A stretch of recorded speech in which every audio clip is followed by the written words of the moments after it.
Jadi sekarang kita akan membahas mengenai persamaan keempat dari persamaan Maxwell. Ini masih dalam bentuk integral. Pembahasannya akan kita bagi dua. Pertama yaitu suku yang sebelah sini. Yang kedua nanti suku yang kedua ya. Kenapa? Karena jika kita perhatikan ini bagian pertama, persamaan tersebut menyebutkan bahwa integral garis dari kuat medan magnet didotkan dengan ds itu akan sama dengan mu 0 dikalikan dengan kuat arus yang dilingkupi oleh loop. Nah, lalu bagian pertama ini ditambahkan bagian kedua, yaitu mu 0 dikalikan permitivitas dikalikan perubahan flux listrik terhadap waktu. Ingat, lihat ini flux listrik ya, bukan flux magnet. Kalau flux magnet, ininya B. Nah, bagian kedua persamaan ini akan kita bahas nanti. Namun, perlu kalian garis bawahi bahwa bagian sebelah sini yang dibulati warna kuning ini harus sama dengan atau dia harus merepresentasikan arus. Karena lihat di suku pertama, ini kan mu 0 dikali arus yang dilingkupi, ditambah mu 0 dikali yang ini, yang bagian di lingkaran kuning. Nah, berarti ini kan harusnya analog nih. Nah, berarti bagian yang ini dia harus sama atau merepresentasikan arus. Tidak harus arus real, tapi bisa juga arus induksi atau dia berperilaku seperti arus yang terbentuk ketika sebenarnya tidak ada arus di sana gitu. Nah, bagian ini akan kita bahas nanti. Sekarang kita akan bahas dulu bagian pertama. Kita akan bahas dulu bagian suku yang ini yang pertama. Nah, ini adalah bagian dimana kalian sudah familiar ya sejak di Fisdas 2, yaitu ini hukum Ampere. Nah, misal kita punya, agar lebih bisa diilustrasikan, misal kita punya suatu kawat konduktor seperti pada gambar berikut. Lalu ada arus yang mengalir ke sini ya. Dari bagian bawah ke atas dari kawat konduktor ini. Arusnya ke arah atas, ke arah Y positif misalkan. Nah, maka bisa kita bayangkan bahwa di sekitar konduktor ini akan timbul medan magnet. Nah, ini misal ada garis imajiner dari medan magnet tersebut di sekeliling kawat konduktor. Di mana dimanapun pada loop imajiner ini, karena bagian tersebut memiliki jarak yang sama terhadap kawat konduktor di satu lingkaran yang sama, kuat medan magnet pada bagian tersebut harusnya sama. Jadi kuat medan magnet di bagian yang ini, sebentar. Nah, misal di titik ini harus sama dengan di titik ini, harus sama dengan di titik ini, harus sama dengan di titik ini. Tapi harus pada satu lingkaran loop yang sama ya. Terus kalau yang di sini berarti akan sama dengan di sini, akan sama dengan di sini. Kuat medannya ya. Kuat medannya harus sama. Lalu arah medan magnet dia tergantung pada lokasi loopnya. Misal lokasinya sedang di sini, berarti arah medan magnetnya dia menembus permukaan ke dalam cross gitu ya. Terus misal ketika dia sedang di sini, arahnya berarti ke sana. Terus ketika dia di sini arahnya berarti keluar bidang. Lalu ketika dia di sini arahnya ke sana gitu kan. Kaidah tangan kanan. Jadi yang ini jempol kalian, terus 4 jari ini menunjukkan arah medan magnet.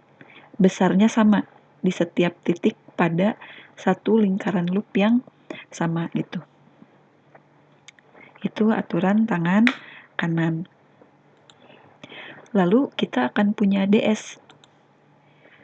DS-nya misal sini gitu ya. Ini adalah DS, arahnya ke sana. Nah, bisa kita lihat bahwa medan magnet B itu selalu searah dengan DS. Nah, kalau kita lakukan dot product terhadap medan B dot DS, perkalian dot kan dia akan menghasilkan besarnya B dikali besarnya DS dikali cos theta, di mana theta ini adalah sudut yang dibentuk antara vektor B dan vektor DS.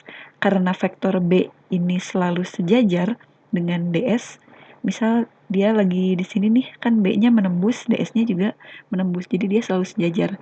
Maka sudutnya ini nilainya akan 0, tetanya akan 0 gitu. Jadi ini tinggal B dot DS, karena cos 0 adalah bukan B dot DS, B dikali DS ya.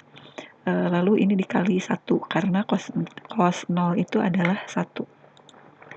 Lalu kalau kita integralkan kedua ruas, yang ini diintegralkan, yang ini diintegralkan, ini di sepanjang lintasan tertutup, ini hasil integral BDS adalah B dikali S, di mana S ini adalah keliling dari lingkaran. Nah, ini hasil integralnya, di mana S itu adalah keliling lingkaran ya.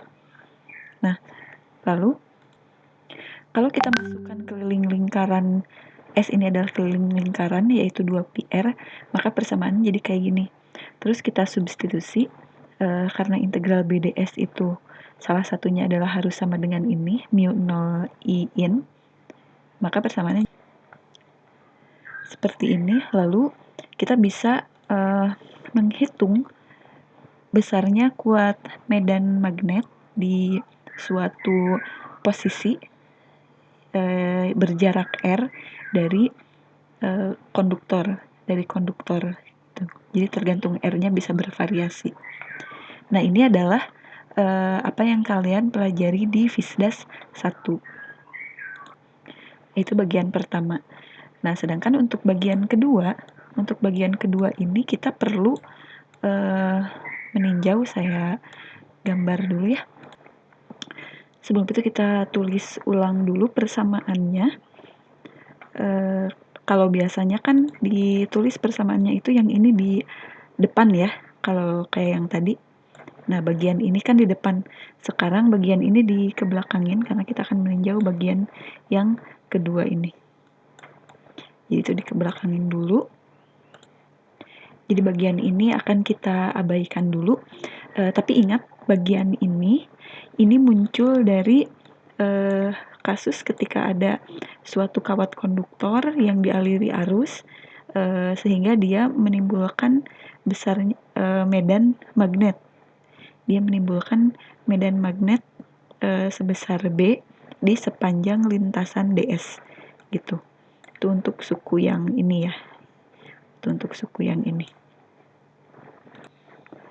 Lalu dari bagian kedua ini, dari suku kedua ini menceritakan ternyata kita bisa mendapatkan medan magnet dari kondisi kedua ini, selain dari kondisi pertama tadi, kondisi di mana ada suatu kawat yang dialiri arus sehingga menimbulkan medan magnet seperti ini. Nah, untuk memahami kondisi kedua yang dia melibatkan perubahan flux listrik terhadap waktu, kita akan memberikan suatu contoh yang memberikan gambaran perubahan flux listrik. Nah, contoh yang paling tepat atau yang paling mudah itu dengan menggambarkan suatu konduktor. Maksud saya kapasitor ya. Kapasitor. Jadi misal di sini ada 2 plat kapasitor, kita katakan yang sebelah kiri ini mengandung muatan positif, yang sebelah kanan mengandung muatan negatif, di mana luas permukaan dari kapasitor ini adalah 0,01 meter kuadrat. Kedua plat dia terpisah sejauh 1 mm. Nah, untuk karena ada perbedaan muatan, maka akan ada medan listrik E dari arah positif ke negatif. Nah, untuk mengukur berapa besarnya medan listrik, itu bisa menggunakan beda potensial antara dua plat. Katakanlah beda potensialnya adalah 100 volt.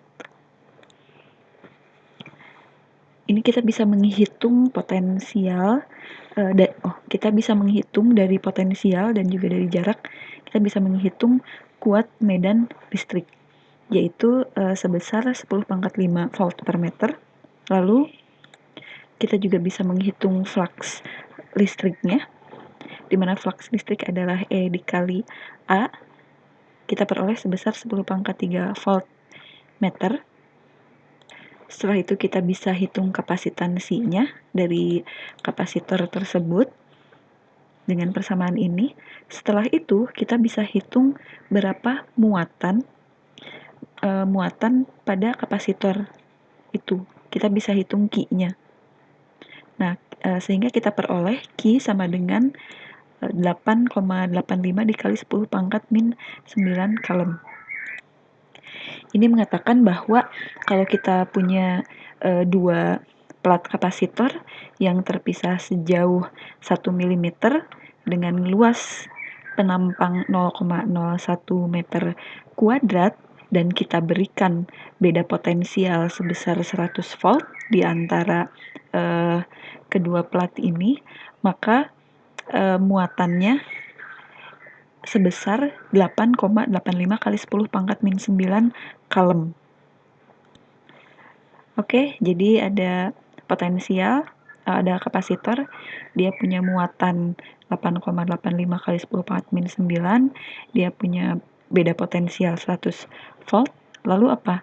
Ingat dari hukum Ampere bahwa ketika ada perubahan flux magnet terhadap waktu dan dia dikalikan epsilon 0, dia akan menghasilkan medan magnet.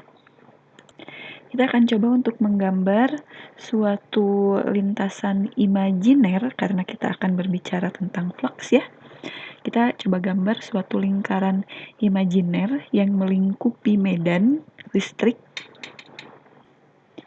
Jadi akan ada medan listrik, karena medan listrik ini kan mengarah dari muatan positif ke muatan negatif. Terus kita gambar di sini ada suatu permukaan imajiner, maka permukaan imajiner ini akan ditembus oleh medan listrik. Nah, kita ingat definisi flux. Flux adalah besarnya kuat medan dikalikan luas permukaan. Kuat medan yang menembus dikalikan luas permukaan yang ditembusnya. Jadi luas permukaan loop imajiner ini, yang hijau ini. Berapa besarnya atau berapa kuatnya si flux ini sudah kita hitung ya. Jadi flux yang menembus permukaan loop ini adalah sebesar 10⁻³ atau 1000 volt meter. Nah, sekarang karena dari hukum Ampere ini dia mengatakan bahwa diperlukan perubahan flux listrik terhadap waktu untuk menghasilkan medan magnet. Nah, maka kita akan merubah flux ini terhadap waktu dengan cara merubah medan magnet atau merubah beda potensial. Misal akan kita turunkan tegangannya dari 100 volt menjadi 0 dalam waktu 10 detik. Seperti ini, maka jumlah muatannya dia akan turun dari sebesar 8,85 kali 10⁻⁹ menjadi 0 juga dalam waktu 10 detik juga gitu. Jadi ini setiap 1 detik akan ada penurunan tegangan dari 100 jadi 90, jadi 80, begitu juga dengan muatannya gitu. Dan dengan turunnya nilai tegangan, maka nilai medannya juga besar medan listriknya dia akan turun, sehingga fluxnya juga akan turun gitu. Jadi berdasarkan hukum Ampere ini, maka dikatakan bahwa medan listrik itu bisa terbentuk ketika ada arus yang mengalir, atau bisa juga karena ada perubahan flux gitu. Ada perubahan flux listrik meskipun tidak ada arus yang mengalir, tapi perubahan flux listrik dikalikan dengan epsilon nol itu akan berlaku atau berperilaku seolah-olah dia ini adalah sebagai arus gitu, atau disebutnya arus drift. Padahal nggak ada arus sebenarnya, tapi dia berperilaku seperti arus yang mengakibatkan medan magnet terbentuk gitu. Jadi bisa keduanya, bisa aja kalau misalkan ada dua-duanya gitu ya. Nah, ini adalah persamaan Maxwell yang keempat dalam bentuk integral.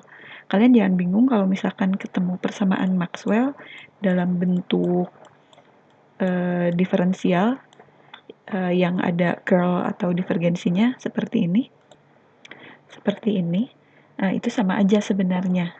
Hanya saja ini dalam bentuk diferensial, dalam bentuk ini divergensi dot, dan ini dalam bentuk curl, dalam bentuk cross product gitu. Itu sama aja dengan yang dituliskan di video part pertama yang berupa di sini kan integral gitu. Itu sama aja. Itu tentang persamaan Maxwell.